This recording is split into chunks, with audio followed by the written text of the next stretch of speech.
আসসালামু আলাইকুম বন্ধুরা, সবাই কেমন আছেন? আশা করি খুব ভালো আছেন। আমিও আল্লাহর রহমতে আপনাদের দোয়ায় আলহামদুলিল্লাহ অনেক ভালো আছি।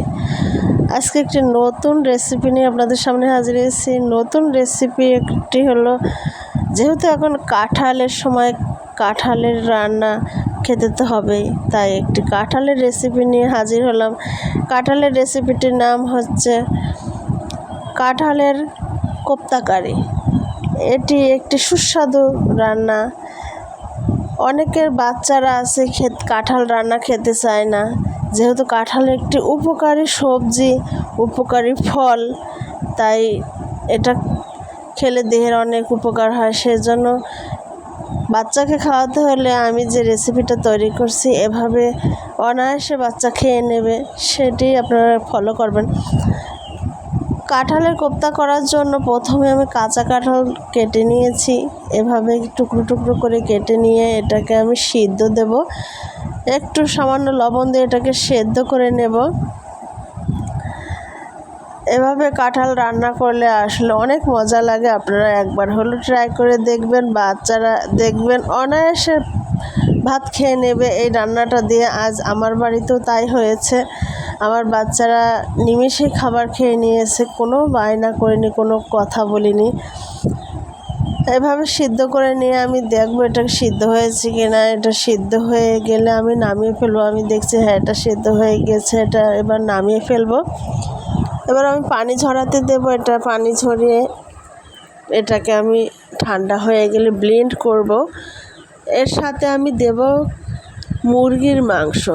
এই যে আমি ব্লেন্ড করে নিচ্ছি, এবং মুরগির মাংস আমি ব্লেন্ড করে নেব। মুরগির মাংসটা নিতে হবে ব্রয়লার মুরগির বুকের মাংস, যে যাতে কোনো হাড় চর্বি কিছু থাকবে না, সেটা নিতে হবে। এর ভিতরে আমি কিছু পেঁয়াজ কেটে নেব, কাঁচামরিচ কেটে নেব, আদা বাটা, রসুন বাটা, জিরা বাটা দিয়ে দেব, ধনিয়ার গুঁড়া, মরিচের গুঁড়া সব দিয়ে এটাকে মেখে নিয়ে ভেজে নিতে হবে। যে দেখতে পাচ্ছেন একটু লবণ দিচ্ছি। তার সাথে আমি অ্যাড করে দেব কিছু আটা, সামান্য পরিমাণ আটা, যাতে এটা কোপ্তাটা করতে খুব সুবিধা হয়, সেজন্য। মরিচের গুঁড়া দিয়ে দিলাম। এরপরে আমি দেব ধনিয়ার গুঁড়া। এই রান্নাটা এত ভালো একটা রান্না যে সকলে, ছোট থেকে বড়, সকলে এটা পছন্দ করবে, সকলে এটা খাবে। আমার হাজব্যান্ড তো আজকে এক নিমেষে প্লেটের ভাত কাবার করে দিয়েছে, বলছে এত ভালো একটা রান্না। আমি অনেক দিন পরে একটা ভালো রান্না খেলাম, নতুন একটা রেসিপি খেলাম, সে আমাকে এত এসব বলছে। এবার আমি ব্লেন্ড করে রাখা কাঁঠালটা দিয়ে দেব। কাঁঠাল আর মাংস প্রায় সমান সমান হতে হবে, কম বেশি হলেও সমস্যা নেই। এভাবে মাখিয়ে নিতে হবে। মাখিয়ে নিয়ে এটাকে ভালোভাবে মাখিয়ে নিতে হবে। নিয়ে এটা এবার আমি কড়াই বসিয়ে দিলাম। কড়াইতে কিছুটা তেল দিয়ে দিলাম। তেল দিয়ে এটা গোল গোল করে, হাতের সাহায্যে গোল গোল করে এটা এভাবে আস্তে আস্তে করে দিতে হবে। তেলের ওপরে দিয়ে আস্তে আস্তে করে এটা ভাজতে হবে। ভেজে নিয়ে এটা রান্না করতে হবে। এভাবে রান্নাটা আসলে খুবই মজাদার রান্না। এই যে এভাবে আস্তে আস্তে করে দিয়ে, তাড়াহুড়া না করে এটা আস্তে আস্তে করে ভেজে নিতে হবে। আমি এভাবে ভেজে নিচ্ছি। এই যে কাঁঠাল, আমি এটা ফার্স্ট টাইম রান্না করলাম এভাবে। আমার কাছে এত ভালো লাগলো, আমার বাচ্চারাও খুব সুন্দরভাবে খেয়ে নিয়েছে, কোনো কথাই বলেনি। এত সুন্দর একটা রান্না আসলে নতুন। কাঁঠাল দিয়ে যে কত পদ তৈরি করা যায়, সেটা না রান্না করলে বোঝা যাবে না। অনেক, আর কাঁঠাল তো একটি অনেক ভালো মানের সবজি বটে। কাঁঠাল যেভাবেই রান্না করবেন না কেন, খেতে অনেক মজা লাগে, অনেক টেস্টি হয়। তো এইভাবে আমি এই প্রথম রান্না করলাম। এভাবে কাঁঠালের কোপ্তাটাকে সুন্দর করে ভেজে নিয়ে, যে আমার ভাজা হয়ে গিয়েছে, ভেজে নিয়ে সাইডে রেখে দিলাম। দিয়ে এবার আমি কিছু পরিমাণ গরম মশলা দিয়ে দিলাম এবং তেজপাতা দিয়ে দেব। তার সাথে কিছুটা পেঁয়াজ কুচি করে দিয়ে দেবো। পেঁয়াজ আমি বাটা দিয়েছি অবশ্যই, এই জন্য পেঁয়াজ কুচো একটু কম দিলাম। তারপরে আমি আস্তে আস্তে নেড়ে চেড়ে মশলাটা দিয়ে দেব। পেঁয়াজটা একটু লাল হয়ে আসলেই আমি মশলাটা দিয়ে দেব, সেজন্য আমি নেড়ে চেড়ে নিচ্ছি। এটা খুব গরম পড়েছে এখন, এত গরম পড়েছে রান্নাঘরে বসে থাকাই কঠিন লাগছে, অনেক গরম পড়ছে। এই যে মশলাটা হয়ে গিয়েছে, এবার আমি বাটা মশলাগুলো দিয়ে দেব। আদা বাটা, রসুন বাটা, জিরা বাটা এবং পেঁয়াজ বাটা এই যে দিয়ে দেব। দিয়ে বাটিটা ধুয়ে একটু সামান্য পরিমাণ পানি দিয়ে দেব। এই যে নেড়েচেড়ে এভাবে আস্তে আস্তে কষিয়ে নিতে হবে।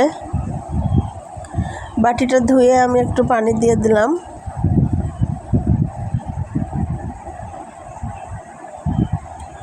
এভাবে যে বাটি ধুয়ে আমি পানি দিয়ে দিলাম, এভাবে আস্তে আস্তে নেড়েচেড়ে এটা রান্না করতে হবে। কাঁঠাল দিয়েও যে এত সুন্দর একটা সুস্বাদু রেসিপি তৈরি করা যায়, এটা চিন্তার বাইরে। এবার আমি স্বাদ মতো লবণ দিয়ে দেব।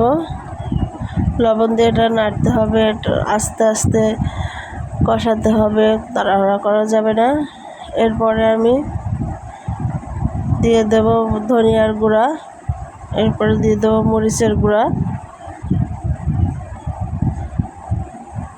এবং হলুদ গুঁড়া দিয়ে দেব।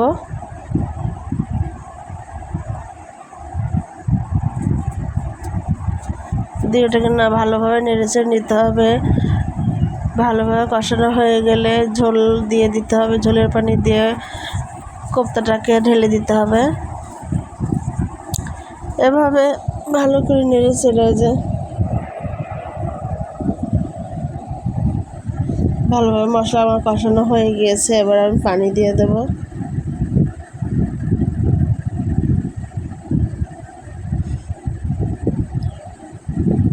অনেক সুন্দর করে রান্না করতে হবে এটা।